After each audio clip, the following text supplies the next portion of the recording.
Salut à tous, bienvenue à Question Auto, j'espère que vous allez bien. Matt et Bob, qu'on continue tout simplement nos vidéos sur les pneus et là on vous parle des différentes versions du R5. Bob, souvent là, quand on arrive pour acheter un pneu, on choisit une marque, mais des fois ça ne va pas nécessairement avec le type soit de véhicule, soit notre type de conduite. Donc souvent ce qu'on dit c'est le bon pneu ou la bonne application. Là. Exactement, puis ici on a amené deux pneus de même dimension pour une grandeur pour un Tesla, R5 standard, puis on a le R5 EV. Puis on peut voir la différence être à l'intérieur du pneu, les flancs du pneu, le côté, c'est comme à l'intérieur du R5 EV. On voit qu'il y a un fond pour l'insonorisation, pour le bruit. Les flancs du pneu sont vraiment plus lisses et non nervurés. Juste une question d'aérodynamisme parce qu'on veut conserver de la batterie, tirer le moins d'énergie. Puis on voit que les côtés sont vraiment plus arrondis un petit peu que sa version standard. Il faut dire aussi qu'un véhicule électrique, c'est totalement différent d'un véhicule sport utilitaire, donc d'une version SUV en tant que telle. Oui. Pourquoi? Parce qu'on va avoir du couple instantané, on va avoir souvent une puissance qui va être livrée, mais un pneu qui va devoir offrir justement une agressivité au niveau du mordant.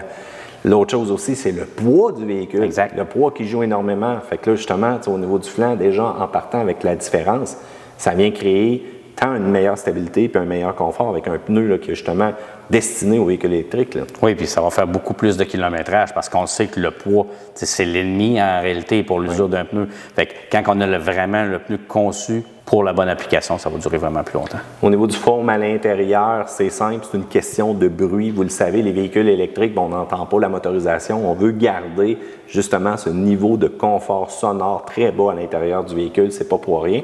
Mais ça nous empêche-tu de réparer une crevaison? Non, pas du tout. Quand on brise à l'intérieur, dans le fond, où on a notre impact, où ce qui est brisé, oui. on découpe la partie qu'on a besoin. On met, excuse l'anglicisme, la patch plug. Une bonne suce, comme on dit, Bob. Oui, mais une suce de luxe. C'est bon, ça va. Exact. Bob, aussi, il y a beaucoup de rumeurs qui sortaient qu'au niveau des pneus Nokian, on construisait ça encore du côté de la Russie. Mais là, je t'annonce qu'on a tous pris nos petits et qu'on est parti. Oui, exact. Puis même, on peut voir la nouvelle génération des R5. C'est marqué Made in Finland dans le côté. Depuis le 1er juillet, c'est terminé en Russie, il n'y a plus rien. On utilise toujours l'aramide dans les versions SUV et les versions électriques. On crée une résistance au niveau des impacts. Puis justement, si jamais on touche une chaîne de trottoir, voire même un tranchant coupant, ça va résister. Exact. Dans le fond, l'aramide, c'est une veste par balle, si on veut. Les flancs sont vraiment faits plus forts parce qu'on sait que les routes ici au Québec sont assez... Oui, assez agressives, surtout Montréal, encore une fois. Exactement.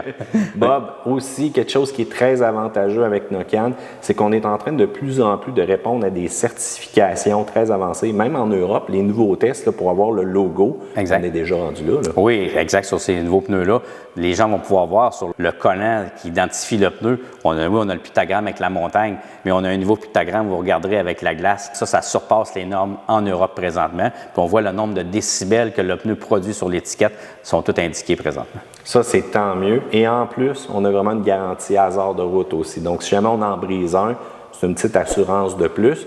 Donc, parfois, ça vaut la peine directement d'aller avec des pneus là, de qualité, comme on dit. Exact. Bob, merci beaucoup. Ça fait plaisir, Mathieu.